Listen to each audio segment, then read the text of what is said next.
Hello again, ladies and gentlemen. Welcome to the podcast known as Two Men in Black and White, an honest conversation. Wow, it's Friday, finally.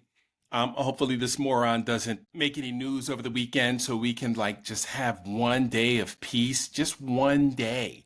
But I doubt it You're not because giving me. today, what do we have? We have another reports of another near miss at SFO, San Francisco International Airport. We've got the Doji guy leaving, says it was scheduled. Yeah, I don't think so. And what else can we drum up? We've got Congress people letting people know about their own mortality. And you know what? And we've got the Diddy pardon talks already getting underway, and the trial ain't even over yet. We'll wonder. You know what? Let's pontificate on how much that's going to cost Diddy. All right, let's get right into it. Brock, where do you want to start with this? I mean, I'm loving that Elon Musk is gone. The guy lost 200 billion. I mean, couldn't have happened to a nicer guy. And every time I hear that he lost 200 billion, it makes me feel good that I don't even have 8 billion. Every part of the Musk story pisses me off. Oh, no doubt. Number one, what he actually did when he was in the job for whatever it was, 73 days. I saw some number today. Okay. And how many people are dying around the world because of the US aid cuts, which is just despicable, right? Like that's where we're saving money.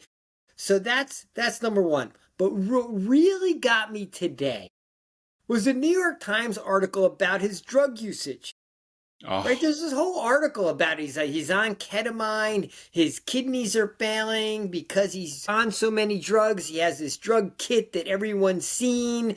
And basically, it was one of those stories where tons of people knew this shit, but the story comes out the exact day that he's leaving. He's leaving, right? Would have been nice to know on day fucking one, right? It's like Jake Tapper's book about shit a year ago. Or you're right. even when Woodward and Bernstein had the book where they didn't show what an idiot Trump was about COVID to the year after. Well, But I'm after, like, right. okay, this story's breaking today. It's not news anymore. Musk's leaving the government. He's done his damage. He's cut the regulators that were overseeing his businesses. He got his contracts in place, and he inflicted a lot of harm on people of color throughout the world.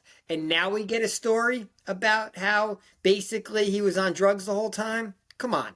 The press, to me, it's such a failure again of the press. And they've got the nerve to think that we can't put two and two together. That's the thing that pisses me off. No, I don't want a subscription to the New York fucking Times. No, I don't want a subscription to the Washington fucking Post. Don't send me any more I know. emails. Matter of fact, you're spam. Stop trying to make money off of us like we're stupid. Well, I almost forgot another part of the story that pisses me off. So then he's going around getting babied by the press where he's trying to do personal brand rehab. Right? Because now he knows he's persona non grata in America from 2/3 of the country at least, and we're never coming back. So he's trying to maybe win over those few in the middle, he wasn't such a bad guy, and how it was so hard for him, and almost what a service he did to the country. But the weird story, and I don't want to be conspiracy theorist on all this, but I don't even know if this is people just hoping for this. But the weird story is that Stephen Miller's wife has now left her job to go work with Musk, and there's these random rumors about her leaving Stephen Miller, leaving one Nazi to go with another. But Musk has 13 women and 28 kids, who the fuck knows? Almost anything is believable. Right? So I don't even know what to do with that angle on the story. Well, the funny part, I laugh at it, but it's just so absurd. Is it possibly true? it couldn't happen to a nicer guy. I mean, Stephen Miller, of all people, hey, honey, we need you to keep an eye on this South African dude, right? We don't know what he's going to do over there in Doji. So you stick close to him. Yeah, she stuck so close to him, she's leaving with him. I don't know what to do with that part of the story. I don't want to get caught up in the side lights because there's such serious business to take care of fighting fascism that you almost don't want to get to the scandal side of things. but it's just almost such an absurd like piece of the puzzle that. But the problem is, there's Brand. this whole It's group on of brand for put these people in power. It's like Pete Hegseth being an alcoholic. Like there's tons of people that know. We don't find out about it until after Signalgate, right? And then all of a sudden now we're like, oh shit, what really? Like this guy's just like pounding like vodka all afternoon and running the DOD. Like so it just kind of aggravates me. And yet the big scandal was that Biden was losing like his mental acuity. But that was yesterday's story. Like we gotta start telling today's story, like in the here and today. now, and figure out who the fuck, the unknowns, right? Like how Right. crazy is this shit? Right. So You know, anyway, Taco's keeping us in the dark. He's doing a good job at it, constantly bullshitting and pivoting, to make it look like that's what he meant to. I mean, what he's famous for, right? Bullshitting and making it look like, yeah, we had this scheduled. Elon came in and did what he was supposed to do, and, then he'd get back to his, regular business. But you're right. It was almost like, let's feel sorry for Elon because, this guy's getting high all day. He's on ketamine, and then the video, he looked like he was on Pluto. I mean, he was high, like Cat Williams high. And I'm he thinking to was in the myself, Oval Office with a black eye today, like a random black eye. He says yeah, his kid punched him in the face. It's like one of those, you can't believe any of the shit that comes out of his mouth no, either. Like no. he's like a pathological liar also. So thank God he's out of government and now he can go back to losing businesses, and like there is no fucking way we can let that guy like back into like the public Anything. square. Yeah, Right. anything. And I didn't see Stephen Miller in the Oval today, so it could have been Stephen Miller that socked him in the eye on the way up to Could the have Oval. been. And, they got mad at Stephen and put him in a timeout. You never know.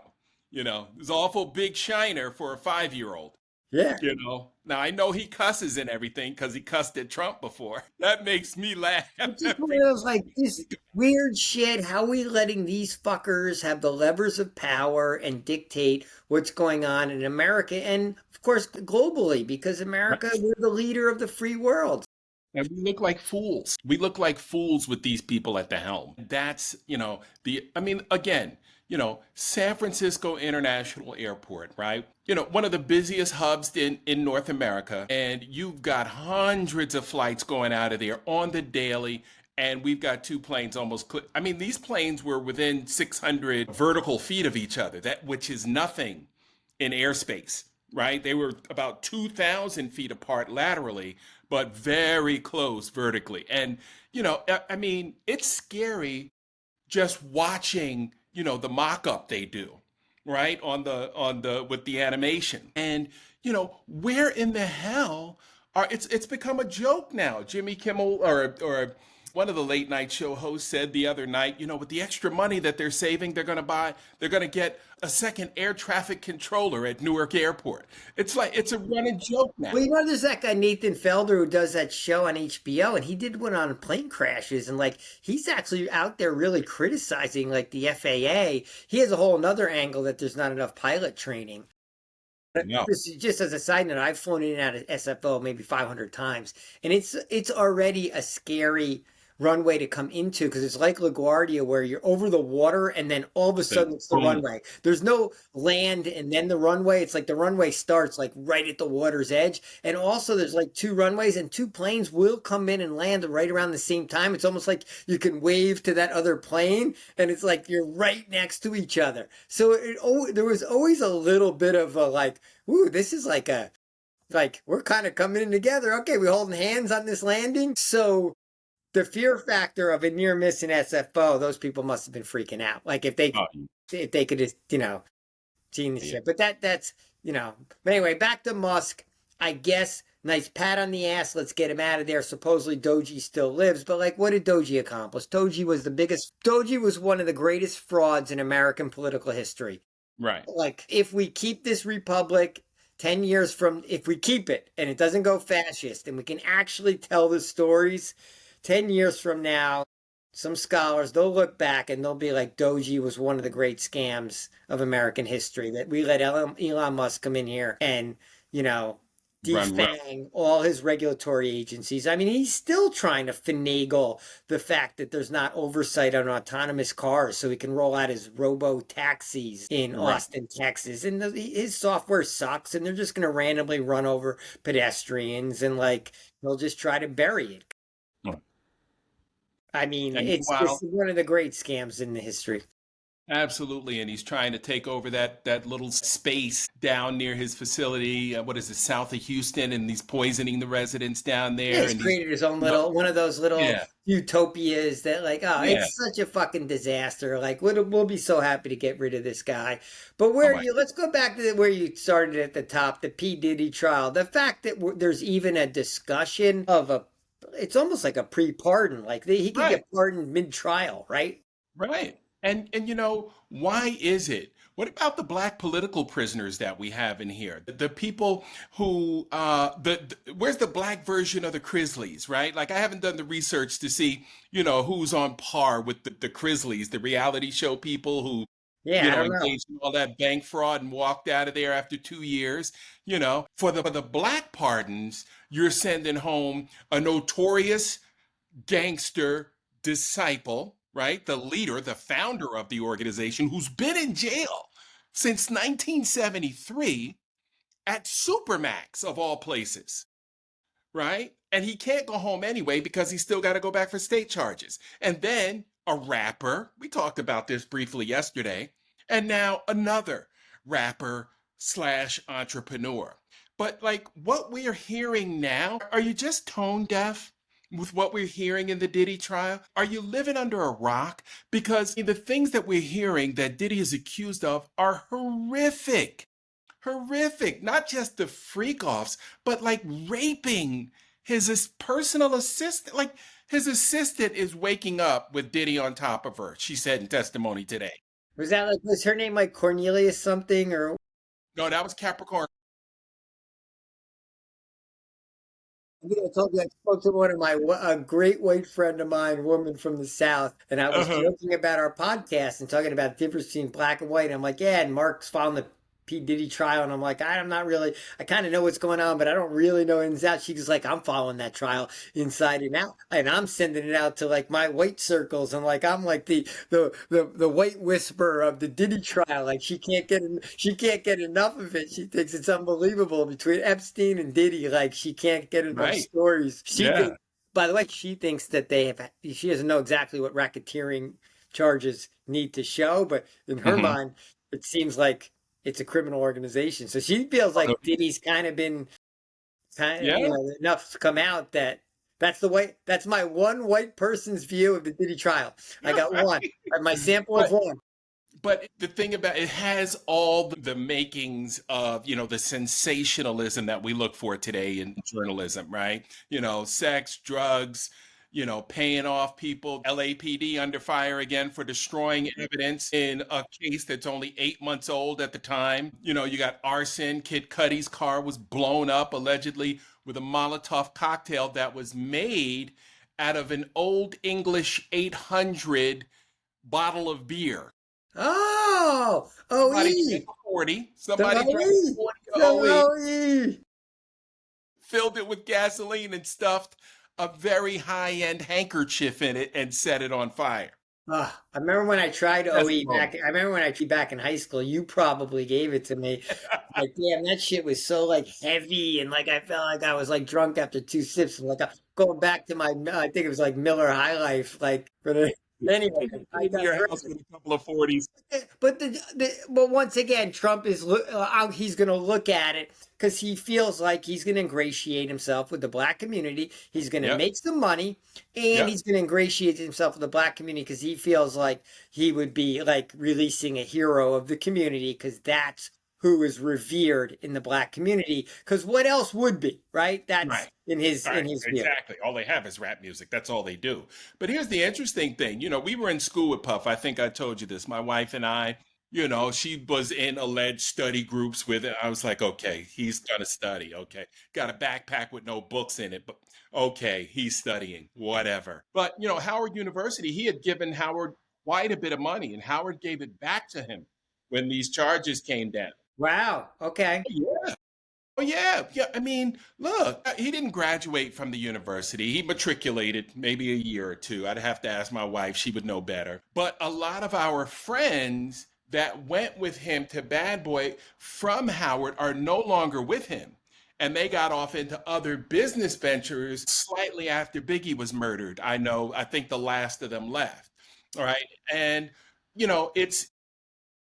it's not that we don't want to be associated with, it's we don't want to be associated with those kinds of activities, right? Now, Puff was still making good music and still doing his thing, being an entrepreneur. Get it how you live, son. I'm fine with that.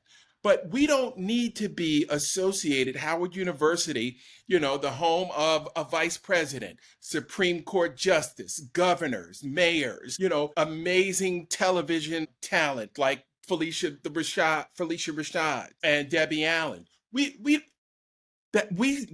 try to set the bar high at Howard, and so we don't want to be associated with that. And that's not a knock on the black community, right? The white community doesn't want to be associated with criminals. Like nobody from Epstein's college, or if he even went to college, I don't think Yeah. he No, I think he went to Harvard. He's an Ivy League guy. Oh yeah, is. yeah. Okay. Yeah. Well, wherever he went, nobody wants to be calling that out. Not anymore. Yeah, you don't want to be associated with that. But when he was, the running with the billionaires, of course it was a nice association. He'd Yeah. write a check here and there, do some good in the community, and meanwhile he's got this dark side. So, I mean, it's a slap in the face every time Trump does it, because he's not gonna pardon those who what's Mumia? Oh, shoot, his last name is Jamal. He's a state prisoner in Philadelphia. I think he's in for killing a police officer. He wouldn't have gotten involved in that case. I think they may have executed him by now, if I'm not getting my cases mixed up. But there are people out here he could pardon posthumously, right? And give us the credit where credit is due. And again, it's one of those things I think he just kind of lobs out there, to say, don't, look at the shiny object, look over here. Look Yeah, but over he here. also gets to play God. It's center of attention, right? It's just another power If you we've love. given him where he gets to play either monetary gain and or adulation, right? If you go out and you stroke his ego enough, you'll get on the radar and Right. potentially be a part of this incredible power that we give presidents. And now we look at it and we realize it's too much power. They It is shouldn't too. have that. Like, to me, fucking get rid of the pardon power. Abolish it. Presidents don't need to have that. No, There's no value to it. Fuck it. It's now no. that we've seen it can be how easy it can be abused. It should Right. be as soon as we get Trump out of there. If we still have a republic after Trump, we just fucking get rid of that pardon power. The Yeah. president has There are enough a powers. He lot of doesn't need to change. be stepping in the judicial branch and deciding like winners and losers for what are obviously nefarious reasons. Right. I mean, if I was black, I'd be like, if I was a black, I'd be pissed. I would just be, it'd be another reason to be pissed, right? I'd just be like, look at this shit. These are the only people that even get looked at in the judicial system, Right. are rappers. But the gangster, I don't get, like, to me, there's like a cognitive dissonance, whatever that term means, like what I think it means. It's like, wait, we're chasing down Latino gang members and calling every brown person a gang member as a justification to kick them out of the country, but then we're also pardoning other gang members? Like, how do you even put those two things in the same sentence? Or like, how do they, or the same, like, And what about what happened to the white fear? Like you're supposed to be afraid of gangsters, and now you want to send him home. You want to ask Governor Pritzker to, give him time served and I and guess in let him Chicago, go he doesn't home. care. He figures everyone just is killing each other anyway, right? Or it's a blue state, so he doesn't care what goes on there. Right. And Yeah, it's it's just just a fucking. I mean, that just gets back to lunatic. I mean that. be out of control. And again, it just goes to show. if you listen to what the guy's saying, he'll screw you every time. Look what the Supreme Court did. Oh yeah, Donald, go ahead and send those 500,000 Cubans and Latinos back home. You can do it, no problem. That's 500,000. Let's say what, 60% are his constituents, right? It's absurd. All right, let me segue a little. I got a few quick hits for you. The Okay, um the port volumes, I saw the statistic down 18% in April was the okay, biggest decline they've ever recorded. So they haven't been even recording these, like it's just the largest. It might not be the biggest decline ever, but it's the biggest decline since they started recording port volumes. And that was just crazy. April when things were just starting. Just getting So going. down 18%. So that may go a Scary. step further. The quote of the day came from Joni Ernst, where when challenged about health care, Medicaid, was it Medicaid specific question? Mm-hmm. You literally retorted with well, help me with the We're all, quote. Well, we're we're all going to die all gonna anyway? die anyway. We're all gonna die. Well, it seems like that could be the answer to any question ever asked Ever. anybody, and well, I guess Right. nothing matters then, Right. right? So you being in a position of influence to actually maybe improve lives, extend lives, help us have a longer life expectancy, For a maybe U.S. senator. a A senator, her U.S. senator. fallback answer was, so Wow. if we're all going to die anyway, why do we need tax cuts for the 1%? We're all going to die 1%. anyway. Tell them to What's the buy some point? more. They've got money.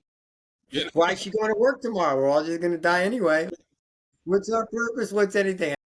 I mean, I Gosh guess we almighty. could just go back The to. bar is low, bro. The bar is very low, for these elected officials because I thought all they, it is I what is thought they had all decided they weren't going to do town halls because they're so bad at it, and the anger is out there. Like, well, once again, I say I it's can't palpable. believe the Trump approval isn't lower because of the reaction of these town hall No. crowds to the Republican representatives. Like Right. they're rip shit at their own representatives, and they're getting horrendous answers from Which from makes it most of them. worse. My Yeah. next quick hit of the day is that I saw the woman who's launched her campaign. They launch now with a video, right? Launched her Mhm. campaign for the primary, but to ultimately run against Lindsey Graham next year. And it's a white woman pediatrician in South Carolina. Interesting. And she went through the whole thing. And the politics girl kind of came out and endorsed her right off the bat, saying that, Really? yeah, right off the bat, that I'm endorsing her. I want her to win the primary. I want her to beat Lindsey Graham. And I watched the whole thing, buried, not so much buried, but within her 3-minute blurb. And I want you to look at it. I can't remember her name, but you can find her easily online. She did Okay. one of the comment that's going to drive me nuts, and I'm going to fight every fucking day. She did one of those, we can't focus on woke. We gotta focus on common sense solutions. Something like that. I can't remember the exact quote. And I'm like, no, if you're not fighting for everybody, you're fighting for no one. You can't pick and choose where you like that is, because what are you really saying Right. in your blurb? That you're not going to represent everyone, you're not going to fight for everyone, that like, hey, things have gone, quote, too far, and we just need, quote, common sense solutions. Right.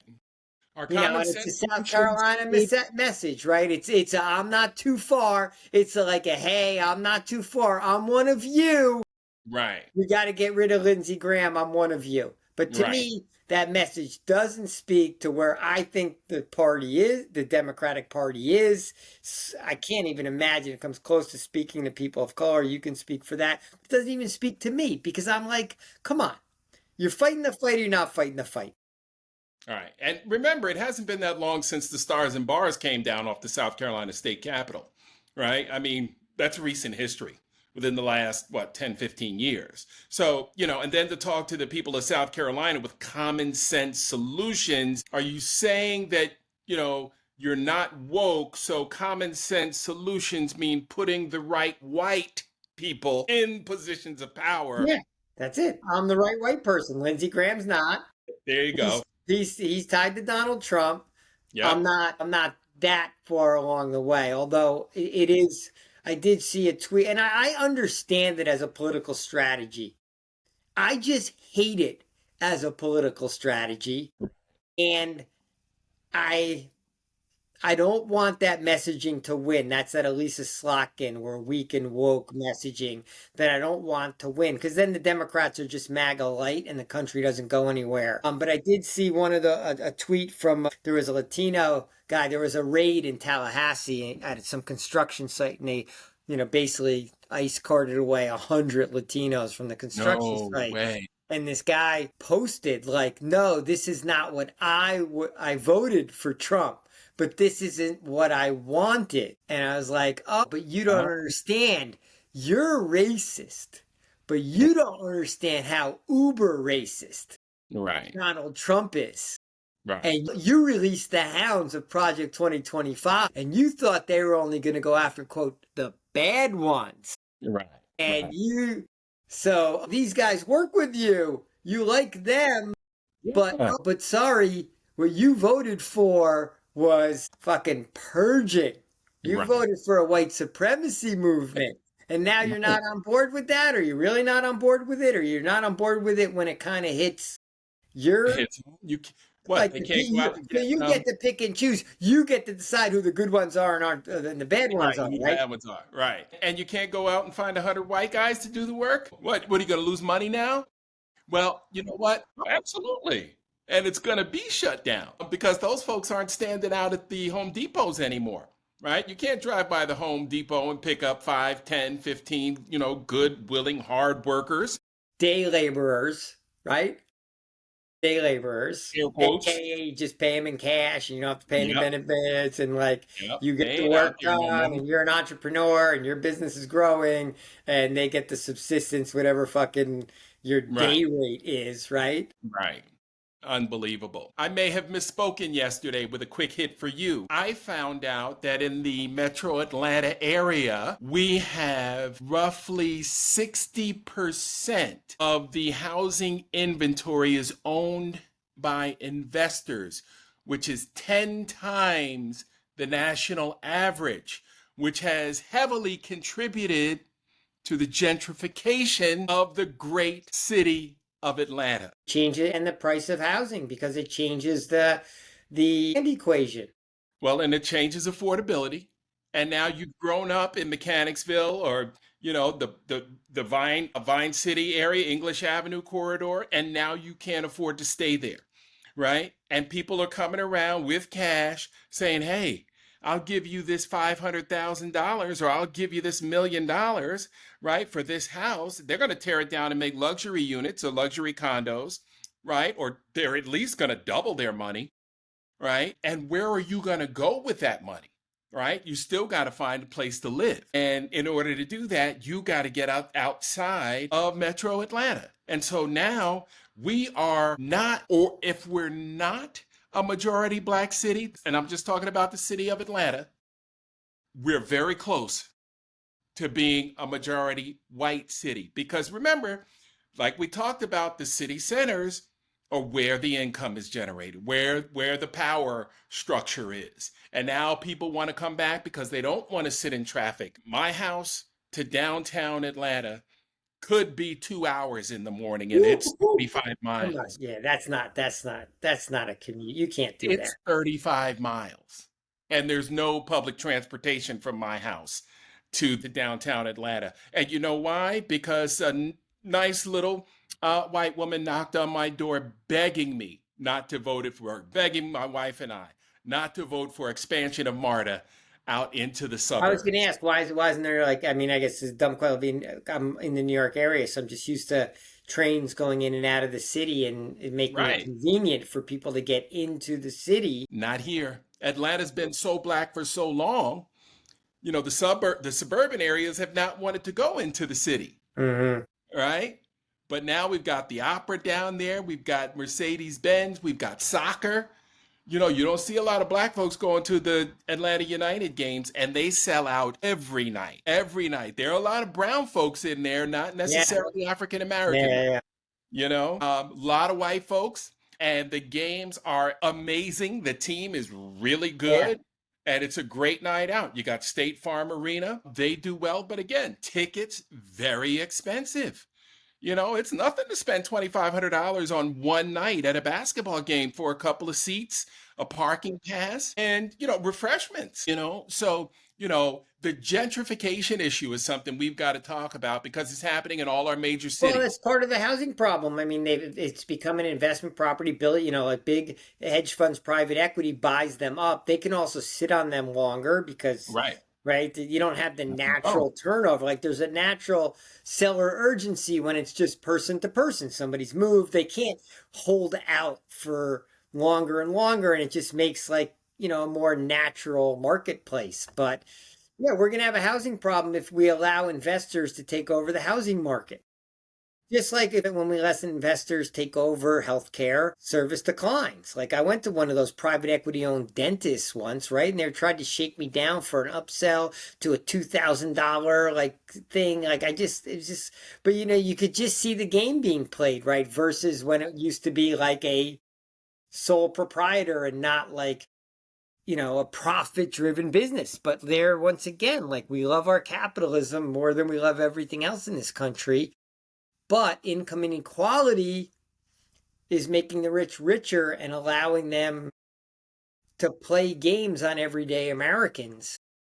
It's why we need a real populist movement, not a fake one from Donald Trump, but a real Bernie Sanders-ish popular movement, but one that doesn't have the blind spot of race like we talked about as we talked about exactly. yesterday. Yeah, my last quick hit is I did hit you with my country jacket, what white guys wear up here in the country. This is the sort of gift you get when you're a suburban kid who lived in the city who then moves to the country. People are like, oh no, you need to learn how to fit in up there. So you get stuff like this, which by the way is really comfortable, but like, I feel like I feel like a fraud when I'm wearing. Is it that cold up there? You'll No, wear it's that shit? not. It's not, of course. But you. Well, look, I share my hat with you on the regular. It's my Omega Psi Phi Fraternity Incorporated hat, and the bruz is a colloquialism for the men of Omega Psi Phi Fraternity, also known as Omega Men. That's why you see the Omega displayed prominently. Also, my number from when I was online and pledging the fraternity. It has a lot of meaning in the African American community. You saw during the presidential race when Kamala Harris talked about the D9 and her sorority, Alpha Kappa Alpha Sorority Incorporated. And oh my God, that was the first line I saw when I transferred to Howard University. And one of the most beautiful things you've ever seen, just a line of gorgeous women. I say like it's a dance line. Is that what ultimately it is? Oh my gosh, somewhat, but a lot more community service, social justice, community action projects. For example, tomorrow, the D9 in Atlanta is collecting luggage for foster kids. And we've raised like over $2,500, I believe, and like 3,500 pieces of luggage to give to kids in transition so they don't have to carry their things in plastic bags and, things like that. So at least they have something of their own that they can call their own, and it just a sense of ownership and a sense of pride. So we take a lot of pride in that particular project. So that'll kick off tomorrow from 9 to 12 downtown Atlanta. But we do a lot of projects like that. We have an assault on illiteracy program. We have mentor programs. We give out tons in scholarships. And of course, we just recently had an incident that did not shine the brightest light on our fraternity down at Southern University. A young man was killed during the pledge process. And yeah, he was Drinking or is it is it out? it turned out he was being punched, is what the report said initially. I haven't seen anything else in terms of the cause of death, but he was a member of the band. The Southern University band is amazing, and I think he was a mechanical engineering major. But this young man had a really bright future and never should have lost his life I trying hate to be a those member of the stories. Yeah, just awful. So we are trying to rebound from that, trying to right that wrong. And my father was a member of the fraternity. My wife is a member of the sister sorority. There are families that have 3 and 4 members deep, 3 and 4 generations deep. And my father credits the fraternity with his life success because, like I mentioned to you before, he was a migrant farmer growing up. And after he went to the service, he went to college and wanted to quit and go back home. And his fraternity brothers wouldn't let him. As he was packing his car, they were taking his stuff out of the car and going up the other stairwell while he was coming down the other one. And so, he gives them, the credit they deserve for helping him become a man who was successful and able to take care of his family and provide a very nice lifestyle for us. And the men who he was involved with in the fraternity, Rick's father was a member. And many other members around Peekskill that we grew up with and that we looked at as the kind of men that we wanted to be. So these men were very involved in the community, very involved in making sure that families were well taken care of, very supportive of each other's families, and very successful in their own right in business. Ricky's dad was one of 5 African Americans in IBM's finance department at the time. I didn't know that. And Rick's the high school friend of ours, one of Mark's best friends, right? And yeah, high school absolutely. teammate of mine. Absolutely. I didn't know that. His father was at IBM. Yeah, he had another family member. We had another fraternity brother that was one of the top officials at IBM as well, running their diversity, equity, and inclusion program. So Ted Childs is his name. And if you Google Ted, you'll see that he is widely known and respected in corporate circles for his advancements at IBM and some of the initiatives that he's helped develop and some of the individuals whose career, he's responsible for helping move forward. So, the fraternity is more than just, the college stuff, and the college fund. We also continue at the graduate level with graduate chapters and graduate events. And yeah, Ricky's brother is a member too, and he's a judge out in San Diego. Rick, of course, is pretty successful as a pediatrician. So we expect to be high achievers in the fraternity as well. So Michael Jordan is a member, Shaq's a member, lots of notable members out there. Yeah, couple high achievers there. Just a little bit. But yeah, man, we're well over our time. At the end of the day, since we've been having these podcasts, right? Mm-hmm. I'm watching Roland Martin. Not every day, but I'm doing it from Roland Martin. I'm watching Jamel Hill and Carrie Champion. They do it great. Once a week. They do a Tuesday thing. So fucking funny. So funny. It was like an hour and 20 minutes. They're like us too, because they're friends and like theirs always goes longer than they want it to go. And I'm watching Don Lemon a little more, but I always watch Don Lemon and feel like, because I liked him on CNN, I feel like he got screwed when he basically ripped Vivek Ramaswamy and got, in the end got ultimately fired after that incident. But he had this guy this guy's called the Something Ginger, a white guy. Yeah. This Something Ginger, who's like a really good podcaster, and he's from like West Virginia, and he's like a real old boy network guy who's like, his family's racist and MAGA. And then he even, so they did a podcast, which I watched this morning. At the end of it, they're like, we got to do this more often. You know what? We should have a show where a white guy and a black guy get on there and we talk about the news and then we reflect on it from like a black guy perspective and a white guy perspective. And then they were kind of like, yeah, well, let's talk after the show. Maybe we'll do something like that. And because I think Don Lemon even went so far as to say like, no one's doing that. Like, right. There's no white guys and black guys. I'm gonna send him the link. I was like, oh my god, I was like, that's funny. Those guys did it once and thought it was like this novel idea that they just come out of left field. Exactly. White guys and black guys should talk to each other. But I probably wouldn't have seen it if you didn't have me watching more black people in the media. Yeah, we've got some influencers out there that are not mainstream media. And at one time, Roland Martin was part of the mainstream media and just couldn't deal with the corporate games and got out of it. And look at him now. He's got the Black Star Network doing his things. He's got some merch he's selling on his site, and he's running. He's on all the time. Yeah, So he's on every day, right? Don Lemon's yeah, on every day. Like I'm starting to watch Katie Fang again. Like love she's Katie moved, Fang. I think, to Midas Touch. I always liked her, Yeah, so I'm kind of jumped on her bandwagon. And like you're saying, it's so funny. It's so easy to find people now. Like I never even turn on the TV news. I'm watching Maddo online. Watch her. She had a good 5 minute bit on fighting fascism because like she's such a historian. Like she's like the one person I never want to lose touch of what Rachel boy, no, Maddow's saying, I even if I'm not so turning TV smart. on. But she's not on the networks anymore, and like all their ratings are tanking, Yeah, no, fine, as as they is should. deserved. Right, as they should. All right, bro. Well, enjoy the rest of your Friday night. I'm sure you got a nice glass of vino I do. I standing actually by. do. I had started before we starting late. I did. I do have a glass of vino tonight. I'm white There guy you in it. go. There you go. Well, I'm gonna have some Chinese food and drink a little beer, drink a little brewski. That'll put I'm you to not sleep drinking right a away. 40 You though. get to bed early. Good luck trying to make it to 11 o'clock. All right. No doubt. All right. All right, Always a Brody. pleasure, Well, Mark. it's a I'll talk to you pleasure. tomorrow. Peace. Bye.